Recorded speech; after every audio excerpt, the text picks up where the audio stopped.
الحمد لله الذي أنزل القرآن وهدانا به إلى عقائد الإيمان وأظهرنا هذا الدين على سائر الأديان والصلاة والسلام الأتمان في كل حين وآن وعلى سيد ولد أدنان وعلى آله وصحبه وحزبه ومن تبعهم بإحسان واجعلنا منهم يا منان يا رحمن. أما بعد فأعوذ بالله من الشيطان الرجيم. بسم الله الرحمن الرحيم. وننزل من القرآن ما هو شفاء ورحمة للمؤمنين. وقال رسول الله صلی اللہ علیہ وسلم خیر الدواء القرآن صدق رسولہ النبی الکریم. اما بعد، رمضان ٹی وی کے اسکاٹ لینڈ پروگرام میں فقیر مولانا صادق نقشبندی حاضر ہے.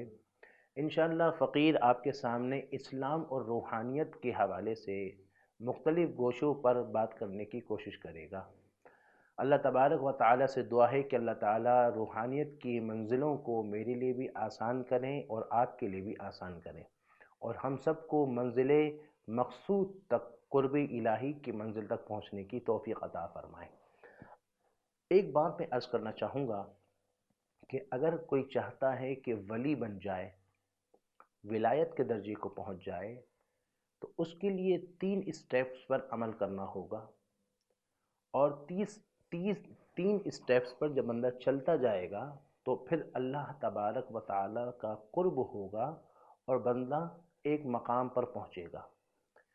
اس میں ایک، جیسے میں نے پہلے بھی ایک موقع پر عرض کیا تھا، کہ علم ہونا چاہیے، اور خالی علم سے بھی بندہ کامل نہیں ہوتا.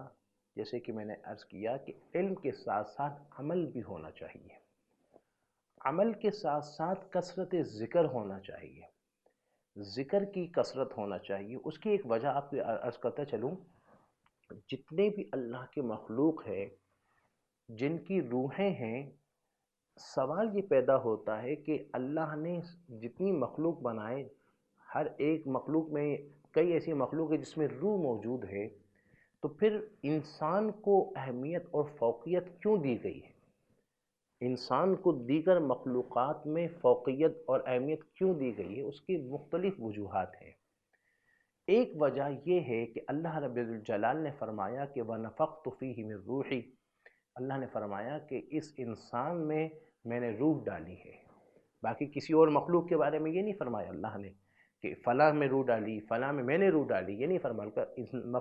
جب تخلیق انسان کی بات آئی تو فرمایا وَنَفَخْتُ فِيهِ مِن رُوحِي، کہ میں نے جو ہے اپنی روح اس میں ڈالی. تو اس وجہ سے اللہ رب الجلال نے جو انسان کو جو مقام و مرتبہ دیا، اس وجہ سے دیگر مخلوقات پر انسان کو فوقیت اور اہمیت اور درجہ کمال ملا. ایک وجہ یہ ہے. انسان چونکہ جنت میں تھا، یعنی حضرت آدم علیہ السلام دنیا میں آئے، تو دنیا میں آنے کے بعد جب انسان ہوتے چلے گئے، تو انسان میں 2 جو ہے وہ جو خصائل تھے، یعنی اچھی عادتیں بھی تھیں اور بری عادتیں بھی تھیں. اب بری عادتیں بھی انسان میں موجود ہیں اور اچھی عادتیں بھی انسان میں موجود ہیں. اب ایسی صورت میں پھر آہستہ آہستہ بندے کے اندر بری عادتیں جو بندے میں غالب آتی جاتی ہیں، تو بندے میں اگر بری عادتیں غالب آ جائے تو بندے کثرت ذکر سے اپنے اندر کی بری عادتوں کو نکالنے کی کوشش کرتا ہے. جب بندہ کثرت ذکر سے جب بری عادتوں کو نکالتا ہے، جب کثرت ذکر کرتا ہے، تو اس کثرت ذکر کی برکت سے اس کے اندر کی بری عادتیں دور ہوتی ہیں. چونکہ حضور نے فرمایا کہ جو بندہ 2 چیزوں کی ضمانت دے گا، میں اس کو جنت کی ضمانت دوں گا. صحابہ نے عرض کیا یا رسول اللہ صلی اللہ علیہ وسلم، وہ 2 چیزیں کیا ہیں جس کی ضمانت دینے پر آپ فرما رہے ہیں کہ میں جنت کی ضمانت دوں گا؟ فرمایا ایک وہ جو تمہارے دانتوں کے درمیان ہے، اور ایک وہ جو تمہارے رانوں کے درمیان ہے. اس کی تم ضمانت دو تو میں تم کو جنت کی ضمانت دوں گا. تو یہ زبان ہے کہ اس زبان کو صحیح استعمال نہ کرنے پر بندہ تباہ و برباد ہو جاتا ہے، اور اسی زبان کی کثرت ذکر سے بندہ آباد اور کامیاب ہو جاتا ہے. اب آپ کہیں گے مولانا کثرت ذکر سے بندہ کامیاب اور کامران کیسے ہو سکتا ہے؟ تو یہاں صوفیہ فرماتے ہیں کہ جب بندہ کثرت ذکر کرتا ہے تو اس میں تکرار ہوتی ہے، اور جب تکرار ہوتی ہے تو حرارت پیدا ہوتی ہے، اور وہ حرارت پیدا ہوتی ہے، وہ حرارت اندر کے قلب کے اندر جو اس کے غفلتیں ہیں اس کو مٹا کر اندر حرارت جو ہے وہ چنگاری پیدا کرتی ہے۔ اور یہاں صوفیہ کہتے ہیں دل جو ہے، اس دل کے اوپر جو ہے وہ حجابات ہوتے ہیں، اور وہ حجاب کی وجہ سے بندہ رب سے دور ہوتا ہے، اور کثرت ذکر کی وجہ سے تکرار، اور اس تکرار سے حرارت، اس حرارت سے اس قلب پر جو حجابات ہوتے ہیں وہ ہٹنا شروع ہوتے ہیں، اور جیسے جیسے اس میں وہ ہٹنا شروع ہوتے ہیں تو حجابات ہٹتے ہٹتے ایک وقت آتا ہے کہ قلب کے وہ حجابات جس کی وجہ سے وہ قساوت میں، غفلت میں، گناہوں میں، نافرمانیوں میں لگا ہوتا ہے، وہ آہستہ آہستہ وہ حجابات ہٹتے ہیں، یہاں تک کہ ایک وقت آتا ہے کہ اس کے قلب وہ حجابات بالکل ہٹ جاتے ہیں، تو وہی حرارت اندر ایک چنگاری بناتی ہے، اور وہ چنگاری اندر روشنی پیدا کرتی ہے، اور وہ روشنی اندر نور پیدا کرتا ہے۔ وہ نور جب اندر قلب میں پیدا ہو جاتا ہے تو یہ مقام حاصل ہوتا ہے کہ حدیث شریف میں آتا ہے اتقوا فراست المؤمن فإنه ينظر بنور اللہ، مومن کی فراست سے بچو، وہ اللہ کے نور سے دیکھتا ہے، وہ نور الہی سے دیکھتا ہے۔ کیوں کہ اس میں اول درجہ اس کی کثرت ذکر ہے، جب بندہ کثرت سے ذکر کرتا رہتا ہے۔ مگر ایک بات عرض کرتا چلوں کہ اپنی جانب سے کوئی ذکر نہیں کرنا چاہیے، چونکہ وجہ یہ ہے کہ ایک سرپرست کا ہونا بھی ضروری ہے، ایک استاد کا ہونا، ایک مرشد کا ہونا بھی ضروری ہے۔ وہ استاد، وہ مرشد، وہ اس کو سرپرستی میں اس کو لے کر چلتا ہے، اور وہ بندہ آگے کمال کی طرف بڑھتا چلا جاتا ہے۔ تو اب یہاں پر جس طرح حضور نے فرمایا اتقوا فراست المؤمن فإنه ينظر بنور اللہ، مومن کی فراست سے بچو، وہ اللہ کے نور سے دیکھتا ہے۔ یہ ذکر کی کثرت سے یہ مقام ملتا ہے کہ فراست ایمانی اس کو حاصل ہو جاتی ہے۔ یہاں پر یہ ہے کہ حضرت جنید بغدادی کے مرشد تھے حضرت سری سقطی رحمۃ اللہ علیہ، وہ آپ سے اکثر فرماتے تھے کہ جنید تم خطاب کیا کرو، تم بیان کیا کرو، تم پیغام دین اسلام دیا کرو، تو وہ ہمیشہ کہتے تھے حضرت میں کروں گا کروں گا۔ ایک دن خواب میں حضرت جنید بغدادی نے حضور کی زیارت کی، میں کہتا ہوں اس خواب پر زندگی کا بیداری قربان ہو جائے جس خواب میں حضور کا دیدار ہو جائے۔ جب حضور علیہ السلام کا دیدار ہوا تو آپ نے فرمایا جنید بیان کیا کرو، تو حضرت جنید بغدادی کی آنکھ کھلی، اور جب حضرت سری سقطی جو آپ کے مرشد تھے ان کے بارگاہ میں حاضر ہوئے تو فرمایا اب تو مان لو، ابھی آپ حضرت جنید بغدادی نے اپنا کوئی واقعہ نہیں سنایا، اپنا خواب نہیں سنایا، مگر یہ کہنے اب تو مان لو جب حضور نے فرمایا، یہ آپ کی فراست ایمانی تھی کہ اس خواب کو آپ نے دیکھ لیا۔ اور جب حضرت جنید بغدادی خطاب کے لیے بیٹھے تو ایک شخص نے آ کر کہا کہ حضرت اس حدیث شریف سے مقصود کیا ہے کہ اتقوا فراست المؤمن فإنه ينظر بنور اللہ، کہ مومن کی فراست سے بچو، وہ اللہ کے نور سے دیکھتا ہے۔ تو آپ نے اس کی جانب دیکھا، وہ سوال کر رہا ہے، جگہ سوال کرنے کی جگہ مسجد ہے، مسجد کے ممبر پر آپ جلوہ فرما ہیں، اور سامنے حاضرین موجود ہیں، کثیر تعداد کے لوگ موجود ہیں، آنے والے کا کوئی اسٹائل کوئی اور نظریے کا ظاہر بھی نہیں کر رہا۔ کوئی ایک ہوتا ہے نا، جیسے مثال کے طور پر کوئی اگر کوئی ہندو اگر اپنے اسٹائل میں آیا تو لگ جاتا ہے یہ ہندو آیا ہے، کوئی اگر پادری آتا ہے یا کوئی کرسچن اگر اپنے اسٹائل میں آتا ہے یا کوئی، تو وہ اسٹائل سے پتہ چل جاتا ہے ایک نیوٹرل اسٹائل میں آیا ہے، اور اس نے آ کر یہ سوال کیا، ایک مسلمان اسٹائل میں آیا اور اس نے ایک سوال کیا، اس نے کہا اس حدیث شریف سے مراد کیا ہے؟ تو آپ نے اس کی جانب دیکھا اور فرمایا مسلمان ہو جاؤ۔ جب اتنا کہا تو اس نے اسی وقت کلمہ پڑھا اور مسلمان ہو گیا۔ تو لوگوں نے کہا حضرت ہمیں سمجھ میں نہیں آیا، معاملہ کیا ہے؟ آپ نے کہا کہ جب اس نے یہ سوال کیا کہ مومن کی فراست سے بچو، وہ اللہ کے نور سے دیکھتا ہے، یہ سوال کیا حدیث شریف سے کہ اس سے مراد کیا ہے، تو بیسیکلی یہ خود یہودی ہے۔ پوچھا تم یہودی ہو؟ اس نے کہا میں یہودی ہوں۔ کہا کہ میں اصل میں یہودی ہوں، مگر میں یہ ہے کہ میں مسلمانوں کا لباس پہن کر میں آیا، میں نے کہا کہ دیکھوں کہ ان کے پاس فراست ایمانی ہے یا نہیں ہے، چونکہ میرا اسٹائل بھی مسلمانوں کا تھا، مسلمانوں کے اسٹائل میں مسلمانوں والے لباس میں ٹوپی وغیرہ پہن کر میں آیا تھا۔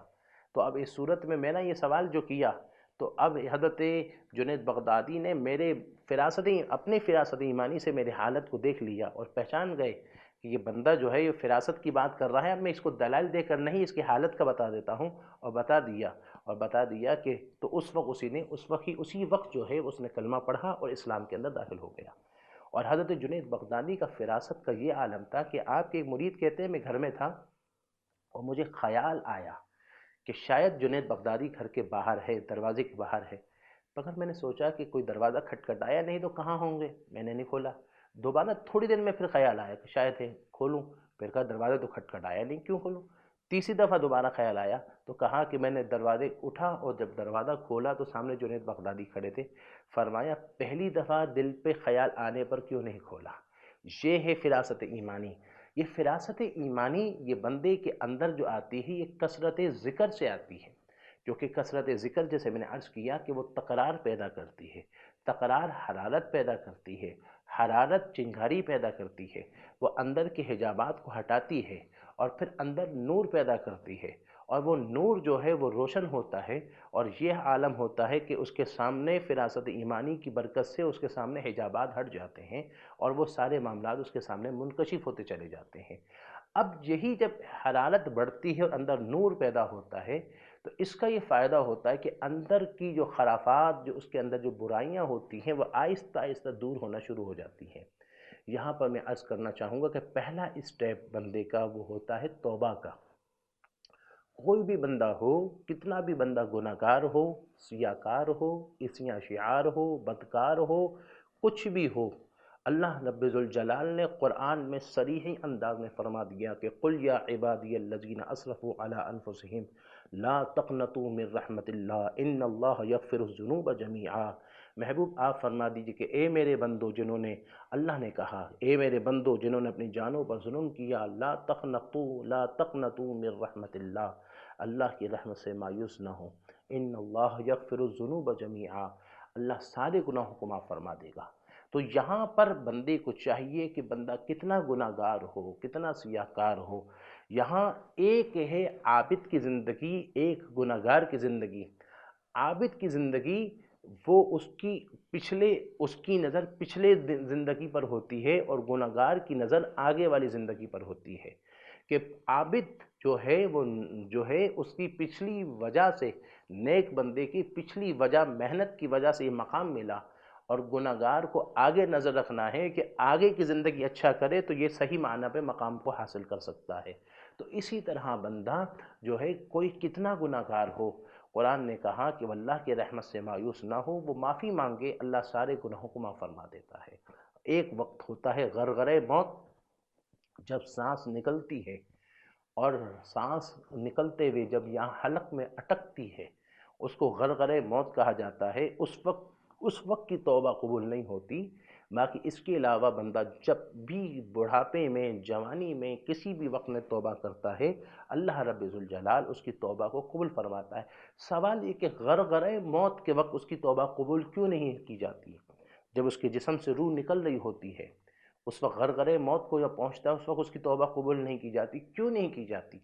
اصل وجہ یہ کہ جب بندے کی روح جب نکلتے جب حلق تک پہنچتی ہے تو حجابات کے پردے ہٹ جاتے ہیں، اور وہ غیوب جو ہے جو اس کے سامنے جس پر ایمان رکھنا تھا وہ واضح ہونا شروع ہو جاتے ہیں، فرشتے اس کے سامنے آ جاتے ہیں، ملک الموت تشریف لے آتے ہیں۔ اب ان کے سامنے جب سب اب قابل قبول نہیں ہیں، قابل قبول کب ہیں؟ جب الذین یؤمنون بالغیب، وہ لوگ جو غیب پر ایمان رکھتے ہیں، بن دیکھے جو ایمان رکھتا ہے اس کا ایمان قابل قبول ہوتا ہے۔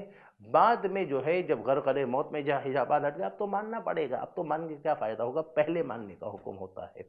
تو یہ یہاں میں عرض کر رہا تھا کہ بندے کو سب سے پہلا جو اسٹیپ جو روحانیت کے اندر ہے وہ بندہ توبہ کرے، اور توبہ کا آپ نے تقریباً حاضرین نے سنا ہوگا، اسکاٹ لینڈ میں رہنے والوں نے سنا ہوگا کہ اس توبہ کا اصل کیا ہے؟ توبہ کا اصل ندامت ہے، اپنے اس گناہ پر نادم ہونا ہو، اس گناہ پر نادم ہونا ہو۔ یاد رکھنا یہاں توبہ نہ کرنے کا ایک سبب یہ بھی ہوتا ہے کہ بندہ کہتا ہے ابھی تو میں جوان ہوں، ابھی میں گناہ کرتا رہتا ہوں، ابھی میں نے توبہ کر لی پھر مجھ سے گناہ ہو جائے گا، ابھی تو زندگی پڑی ہے، میں آخر میں کر لوں گا، مگر یاد رکھنا موت کا پتہ نہیں ہے کب آ جائے۔ آگاہ اپنی موت سے کوئی بشر نہیں، سامان 100 برس کا پل کی خبر نہیں، کسی وقت بھی موت آ سکتی ہے۔ اور پھر موت کی کس سے رشتہ داری ہے، آج تمہاری کل ہماری باری ہے، کسی وقت بھی موت آ سکتی ہے، تو پچھتاوے کا کوئی فائدہ نہیں۔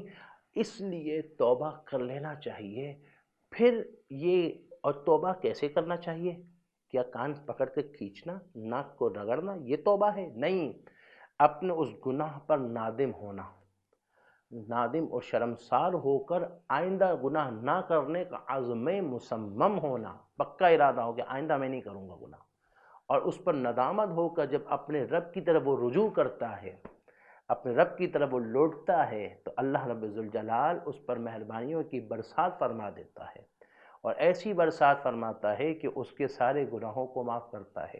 یہاں میں ایک بات عرض کروں کہ ایک صحابی جن کا نام ثابت بن قیس تھا، انہوں نے کہا، غالباً ثابت بن قیس، جنہوں نے جو ہے تقریباً 10 سے زیادہ، ایک روایت کے مطابق 12 سے زیادہ، اور ایک روایت کے مطابق 30 سے زیادہ اپنی بیٹیوں کو زندہ مار کر دفن کر دیا تھا۔ اتنا گناہ کہ اپنی بچیوں کو، بیٹیوں کو زندہ مار کر دفن کر دیا، ایسا کیا۔ اور آخر اسلام کی حقانی جب سامنے آئی اور حضور کے بارگاہ میں آئے، اب وہ بیٹی کو جس طرح انہوں نے درگور کیا تھا، آج حضور کے بارگاہ میں آ کر کہا، یا رسول اللہ مجھ سے اتنی بڑی غلطی ہوئی، میں نے اپنی بیٹیوں کو، ایک روایت کے مطابق 12 بیٹیاں، ایک کے مطابق 10 بیٹیاں، تو اب میں نے سب کو زندہ مار کر ان کو زمین میں دفنا کر درگور کر دیا، کیا میرا معاف ہوگا؟ مجھے معافی ملے گی؟ اللہ اکبر، میرے آقا صلی اللہ علیہ وسلم، حضور علیہ السلام نے کہا، جیسے ہی تم نے توبہ کی، اسلام لے کر آئے، تمہارے سارے گناہ معاف ہو گئے۔ تو یہ ہے کہ توبہ سے، حدیث شریف میں آتا ہے، التائب من الذنب کمن لا ذنب لہ، کہ گناہوں سے توبہ کرنے والا ایسا ہے جیسے اس نے گناہ ہی نہیں کیے۔ تو اسلام اور روحانیت کے پروگرام میں آپ سے عرض کر رہا ہوں کہ زندگی کے مقصود کو سمجھتے ہوئے پہلا جو آپ اسٹیپ رکھ رہے ہیں، جیسے میں نے عرض کیا کہ کثرت ذکر ہونا چاہیے، ذکر کی کثرت ہونا چاہیے، مگر کسی کامل کی سرپرستی میں رہ کر آپ کثرت ذکر کریں۔ چونکہ حضرت ذوالنون مصری رحمۃ اللہ علیہ، ایک دفعہ آپ نے کسی سے سوال کیا کہ کمینہ کون ہوتا ہے؟ سامنے والے نے کہا، حضرت آپ ہی بتا دیجئے کمینہ کون ہوتا ہے؟ تو آپ نے فرمایا، کمینہ وہ ہوتا ہے جو نہ خدا تک پہنچے نہ پہنچنے کی کوشش کرے، وہ کمینہ ہوتا ہے۔ اب اپنے گریبان میں جھانک کر ہم بھی دیکھیں کہ ہم رب تک پہنچنے کی کتنی کوشش کر رہے ہیں۔ ہمارا زندگی بھر ایک ہی مقصد، پیسہ پیسہ پیسہ، مال کمانا مال کمانا، کسی طریقے سے ساری زندگی ہم اسی میں لگے رہتے ہیں۔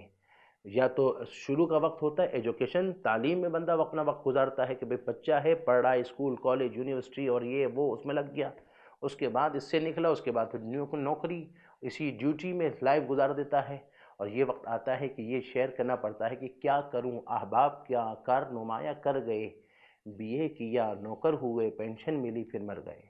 تو اب ایسی صورت میں ہم اپنے گریبان میں جھانکیں کہ رب تک پہنچنے کے لیے ہم کوشش کیا کرتے ہیں؟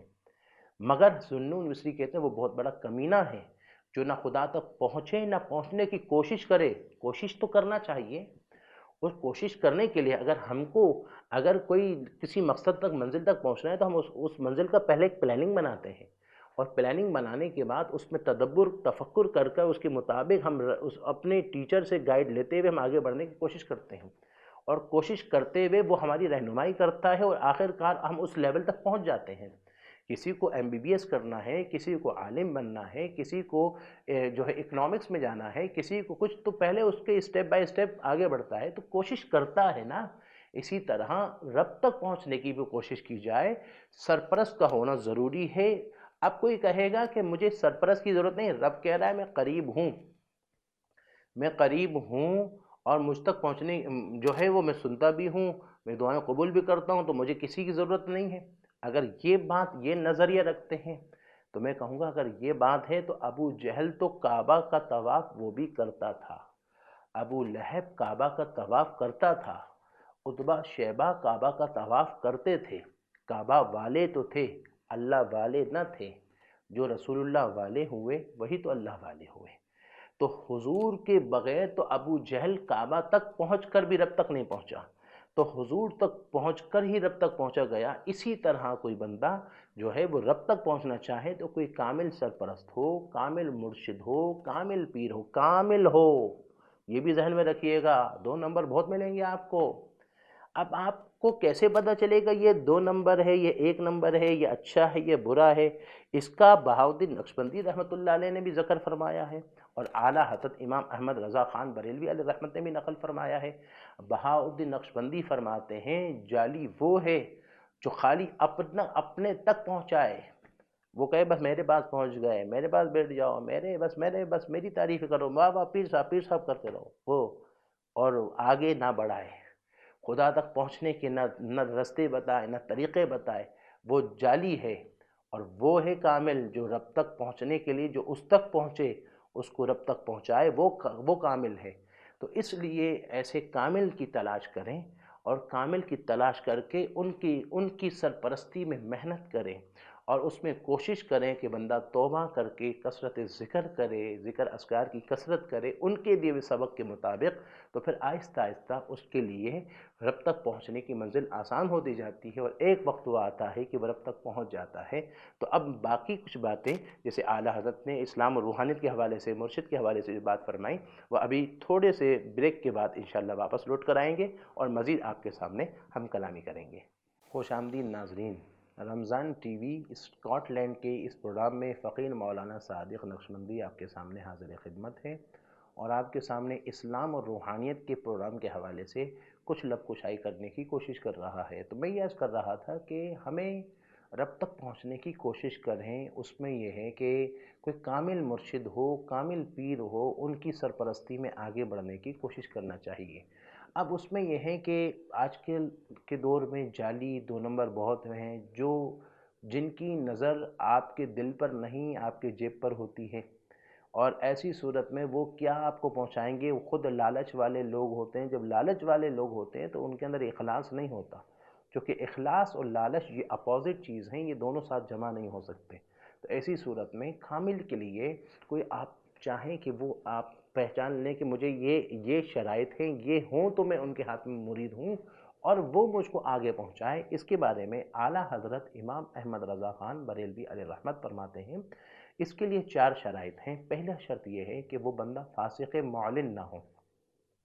فاسق معلن نہ ہو، اس سے مراد یہ ہے کہ اعلان یافتہ کھلم کھلا گناہ نہ کرتا ہو۔ وجہ اس کی یہ ہے کہ دیکھیں، مخفی گناہ کو سامنے والا نہیں پہچان سکے گا، مگر کھلم کھلا اگر گناہ کرتا ہے تو سمجھیں کہ وہ پیر مرشد بننے کے قابل نہیں ہے۔ چونکہ مثال کے طور پر وہ جب شریعت کا خود جب پاسدار نہیں تو آپ کی کیا پاسداری کرے گا؟ آپ کی کیا سرپرستی کرے گا؟ جب خود حفاظت نہیں کر رہا تو آپ کی کیا حفاظت کروائے گا؟ اسی لیے ایسے لوگ جو اپنے آپ کو پیر ہونے کا دعویٰ کریں اور 5 وقت نماز نہیں پڑھتے ہیں، جماعت سے نہیں پڑھتے، جماعت سے پڑھنا واجب ہے اور نماز تو فرض ہے، اگر نہیں ادا کرتے تو اتنا بڑا تو وہ ہے۔ ایسے لوگ جو باقاعدہ داڑھی شریعت کے مطابق نہیں رکھتے، داڑھیوں کو کاٹتے ہیں، چھوٹی کرتے ہیں، تو وہ اس شریعت کی پاسداری نہیں کرتے۔ ایسے لوگ جو عورتوں سے ہاتھ ملاتے ہیں، عورتیں آ کر بیٹھی ہیں، ایسے بھی پیر بنے بیٹھے ہیں جو عورتوں سے ہاتھ ملاتے ہیں، تو یہ تو کھلم کھلا وہ عورت ہے، اس سے ہاتھ ملانا شرعاً حرام ہے۔ تو ایسے خرافات جو کھلم کھلا اگر اعلان یافتہ گناہ کرتا ہو تو سمجھے کہ وہ پیر بننے کے قابل نہیں ہے۔ پہلی شرط یہ ہے کہ فاسق معلن نہ ہو۔ معلن کا معنی اعلان یافتہ فسق گناہ نہ کرتا ہو۔ دوسرا یہ ہے کہ وہ عالم ہو۔ عالم سے مراد یہ ہے کہ وہ شریعت کے وہ جانتا ہو، ضروری نہیں ہے کہ اس نے مدرسے سے پڑھا ہو، مگر یہ ہے کہ وہ شریعت اور طریقت کے راستوں سے وابستہ ہو، واقف کار ہو۔ وجہ اس کی یہ ہے کہ جب جانتا نہیں تو آپ کو پہچانوائے گا کیا؟ آپ کو سمجھائے گا کیا؟ جب خود نہیں پتا تو خود تو گمراہ ہوگا، آپ کو بھی گمراہ کرے گا۔ اسی لیے ایسا کامل جو آپ کو قرب الہی کے منزل تک پہنچانے والا وہ ہونا چاہیے جو شریعت کو سمجھتا بھی ہو، شریعت کو جانتا، یعنی عالم ہو۔ تیسرا، اس کو باقاعدہ اس کا سلسلہ، اس نے کسی کے ہاتھ میں بیعت بھی کی ہو، کیونکہ بیعت کر کے وہ آگے قرب الہی کے منزل تک پہنچ رہا ہوگا تو آگے آپ کو بھی پہنچائے گا۔ ایسے بھی ہیں جو کہتے ہیں ڈائریکٹ ہم نے غوث پاک کے ہاتھ میں بیعت کی، ڈائریکٹ نہیں، کیونکہ غوث پاک جیسی شخصیت جو ہے اولیاء اللہ کے سردار تھے اور سردار ہیں، پھر بھی آپ نے ظاہری طور پر حضرت ابو سعید مخزومی رحمۃ اللہ علیہ کے ہاتھ میں بیعت کی، اور جب بیعت کی تو انداز کیسا تھا؟ اس بیعت کا انداز کیسا تھا کہ آپ کے مرشد گرامی نے جب آپ کو بیعت کر کے آپ کو خرقہ پہنایا، آپ کو خرقہ پہنایا اور آپ سے کہا کہ اے عبد القادر جیلانی اپنا اپنا جبہ مجھ کو پہناؤ۔ مرشد کہہ رہے اپنا لباس مجھ کو پہناؤ، مرید اپنا لباس مجھ کو پہناؤ، اور فرمایا کہ ابو سعید مخزومی جو آپ کے مرشد تھے فرمایا کہ یہ خرقہ حضور کے سلسلے سے حضور سے چلا آ رہا ہے، بزرگوں کی برکت ہے، یہ میں نے تم کو پہنایا تاکہ اس کی برکتیں تمہیں ملیں، اور اے عبد القادر جیلانی اپنا جبہ مجھ کو پہناؤ تاکہ تمہاری برکتیں مجھ کو ملیں۔ تو اس طرح شیخ عبد القادر جیلانی رحمۃ اللہ علیہ نے یہ نہیں فرمایا کہ میں ڈائریکٹ حضور علیہ السلام سے میری بیعت ہے، وہ ڈائریکٹ والی شخصیت ہو کر بھی آپ نے نہیں بلکہ ظاہری طور پر کسی کے ہاتھ میں بیعت فرمائی، اور پھر آپ نے اسی طرح کوئی کہے ہمارا ڈائریکٹ رابطہ ہے، ڈائریکٹ رابطہ کسی کا نہیں ہوتا، ہر ایک کو ظاہری ایک سرپرست اور پیر ہونا چاہیے، وہ آپ کو قرب الہی کی منزل تک پہنچاتا ہے۔ اور چوتھی شرط جو اعلیٰ حضرت امام احمد رضا خان بریلوی علیہ رحمت نے فرمایا وہ شرط یہ ہے کہ آپ کو بھی خلافت ملی ہو، چونکہ خلافت ملی تو آپ فیض دے سکتے ہو، آپ فیض دے سکتے ہو، اگر جب آپ کو ہی نہیں ملی تو آپ کیا فیض دو گے آگے؟ تو اسی لیے صوفیہ نے فرمایا کہ کامل کے ہاتھ میں بیعت کی جائے، اور پھر ساتھ میں یہ ہے کہ ذکر کی کثرت ہو اور توبہ کی جائے، توبہ کر کر اب دیکھیں ایک بندے میں بہت ساری بری عادتیں ہوتی ہیں، اور فوراً ایک ساری عادتیں بری ایک ساتھ چھوٹنا ناممکن بھی ہوتی ہے، ناممکن نہیں تو مشکل تو ہوتی ہے، تو اس کا ایک بہترین طریقہ یہ ہے کہ بندہ پہلے اپنا احتساب کرے۔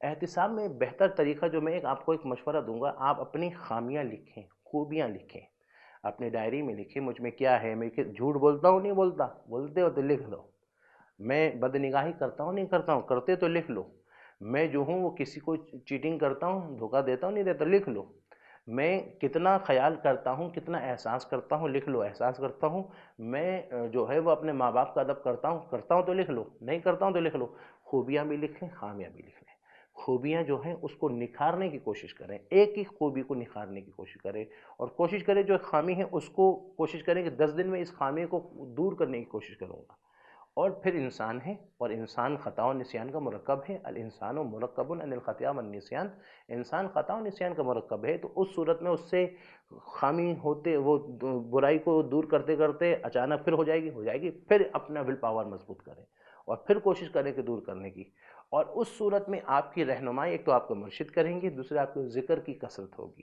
کیونکہ ذکر کی کثرت آپ کے اندر جو ہے نا وہ حرارت ایمانی جو پیدا کرے گی، وہ آپ کی خامیوں کو آپ کے اندر ایک تو چھانٹے گی بھی، اور آپ کو آشنا بھی کرے گی اور اس سے نفرت بھی دلائے گی، اور آہستہ آہستہ مگر آپ کا اپنا ول پاور بھی مضبوط ہونا چاہیے، آپ کا اپنا ارادہ بھی مضبوط ہونا چاہیے، اور آپ کوشش کرنا شروع کر دیں تو آہستہ آہستہ آپ میں خامیاں دور ہونا شروع ہو جائیں گی، اور ایک ایک کر آپ اس خامی کو دور کرنے کی کوشش کریں اور اپنے اندر جو ہے نکھار کی کوشش کریں۔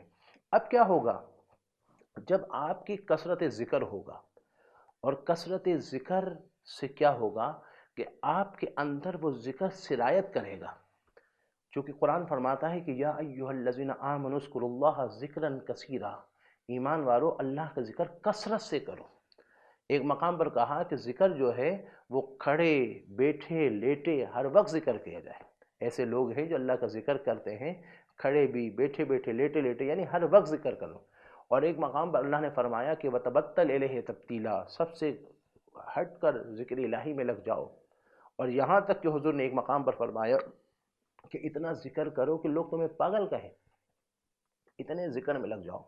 جب بندہ اس طرح ذکر الہی کے اندر منہمک ہوتا ہے تو وہ ذکر اس کے وجود میں سرایت کرتا ہے، اور جب اس کے ذکر جو اس کے وجود میں جب سرایت کرتا جاتا ہے تو ایک وقت وہ آتا ہے کہ وہ ذکر اس کی روح کی غذا بن کر روح میں سرایت کرتی ہے، اور جب روح میں سرایت کرتی ہے تو پھر کیا ہوتا ہے، اس کی روح میں سرایت کرنے کے بعد پھر حجابات کے پردے ہٹتے ہیں اور مشاہدے کی درجے پر پہنچتا ہے وہ، اور مشاہدے کی درجے پر یہ پہنچتا ہے، اس طرح پہنچتا ہے کہ وہ خلوت میں ہوتا ہے اور وہ ذکر اذکار کرتا ہے. یہاں ایک میں آپ کو ایک لطیف نقطہ بھی عرض کرتا چلوں کہ وہ جو ہے وہ سرایت کرتے کرتے جب وہ پہنچتا ہے اور ذکر کی کثرت میں، تو بہتر یہ ہے کہ بندہ آنکھیں بند کر کے ذکر کرے، کیونکہ آنکھیں بند کر کے جب وہ ذکر کرتا ہے اور اس تصور میں منہمک ہوتا ہے تو پھر ایک درجہ کامل کی سرپرستی ہو تو بندہ وہ سیر کرتا ہے،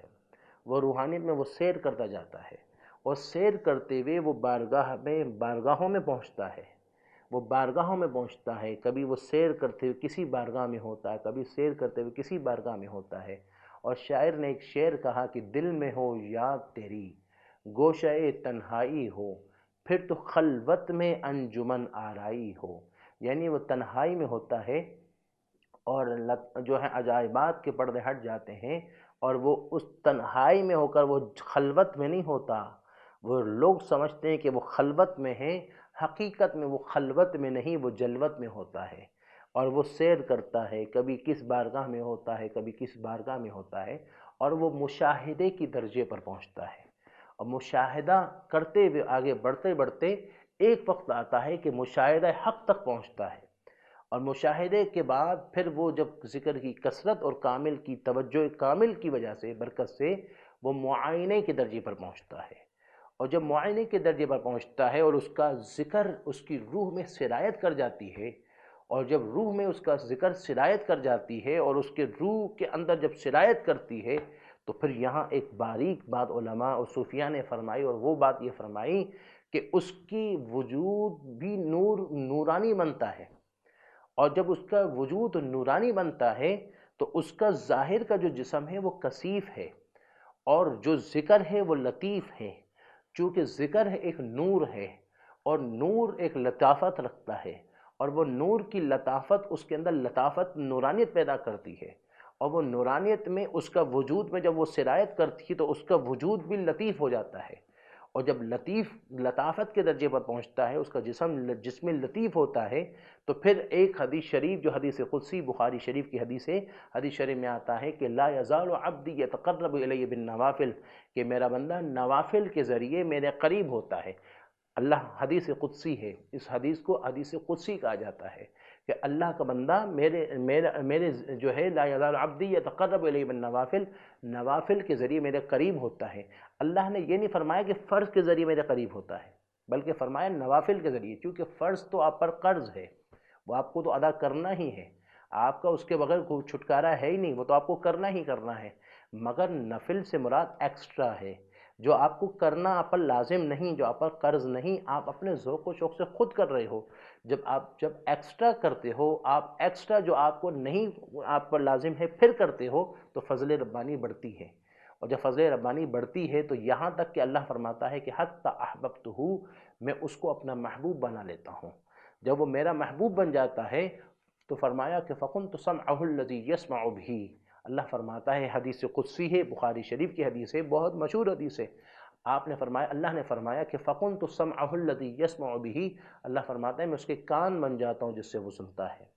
فرمایا میں اس کے ہاتھ بن جاتا ہوں جس سے وہ پکڑتا ہے. میں اس کی آنکھ بن جاتا ہوں جس سے وہ دیکھتا ہے. کیا مقصد؟ اس کے بارے میں امام فخر الدین رازی رحمۃ اللہ علیہ فرماتے ہیں کہ اس سے مراد بندہ بندہ ہی ہوتا ہے، مگر رب کا وہ جلوے اس پر اتنے آتے ہیں کہ وہ رب کے جلووں کا وہ مظہر بن جاتا ہے.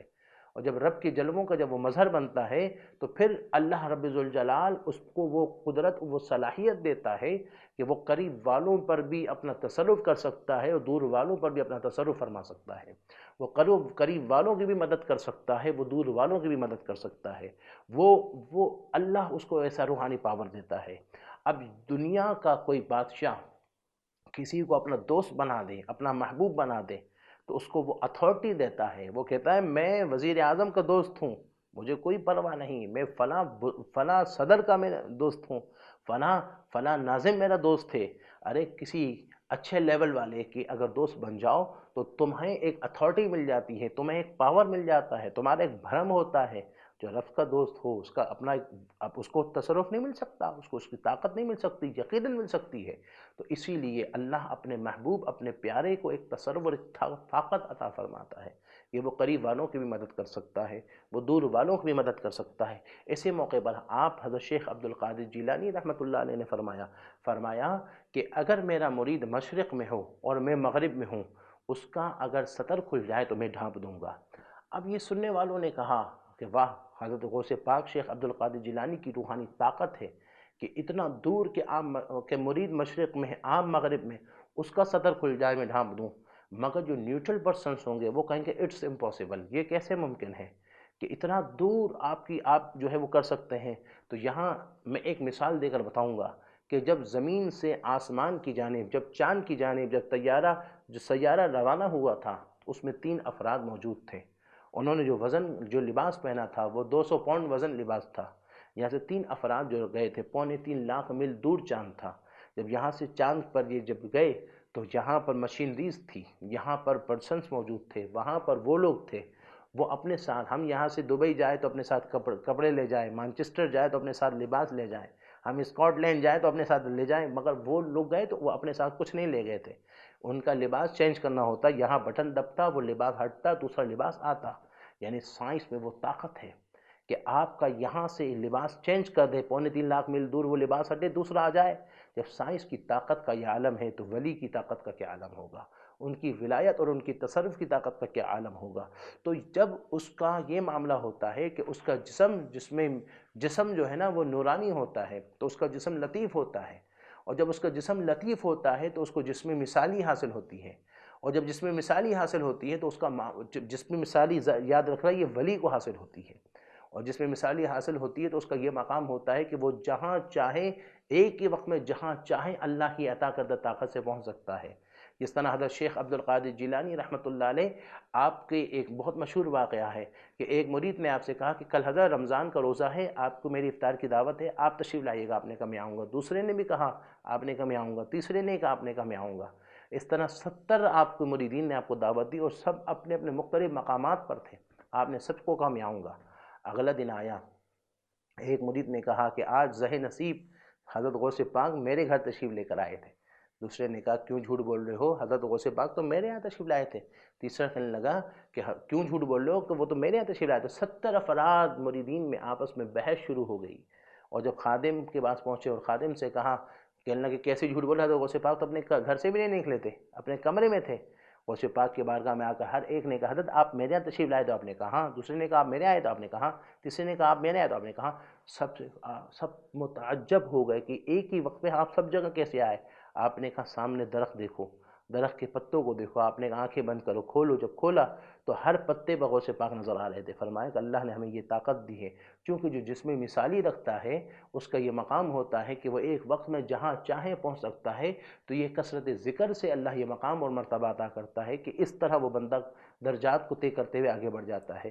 تو اس لیے ذکر کی کثرت ہونا چاہیے، اور کثرت ذکر کرتے ہوئے بندہ آگے بڑھتا چلا جاتا ہے، اور پھر کامل کی صحبت سے، کامل کی توجہ سے۔ ایک بات میں عرض کرتا چلوں، سلطان باہو رحمۃ اللہ علیہ، آپ نے کسی مرشد کے ہاتھ میں بیعت نہیں کی تھی، اور آپ خود ذکر اذکار کرتے تھے، اور کرتے کرتے محنت کرتے کرتے یہاں تک کہ منزل کو طے کرتے ہوئے حضور کے بارگاہ، جہاں بارگاہ حضوری کے دروازے تک پہنچ گئے۔ پوچھا کس کے ہو، یعنی کس کے ہو سے مراد تمہارا پیر کون ہے؟ تو بیعت نہیں کی تھی، کہا کہ کوئی نہیں، کہا کہ واپس لوٹ جاؤ۔ آپ واپس چلے گئے۔ پھر محنت کرتے کرتے، ذکر کی کثرت کرتے کرتے، ریاضت کرتے کرتے، پھر جب وہاں تک پہنچے بارگاہ حضور کے دروازے تک، کس کے ہو؟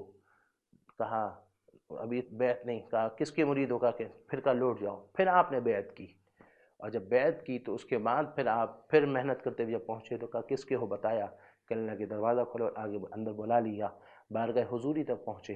تو اب یہاں پر صوفیہ نے کہا، خود حضرت سلطان باہو رحمۃ اللہ علیہ نے کہا کہ بغیر مرشد کے کوئی ریاضت کے چلے سے اپنا سر پھوڑ بھی دے، مگر مرشد کے بغیر وہ کچھ مقام نہیں پا سکتا۔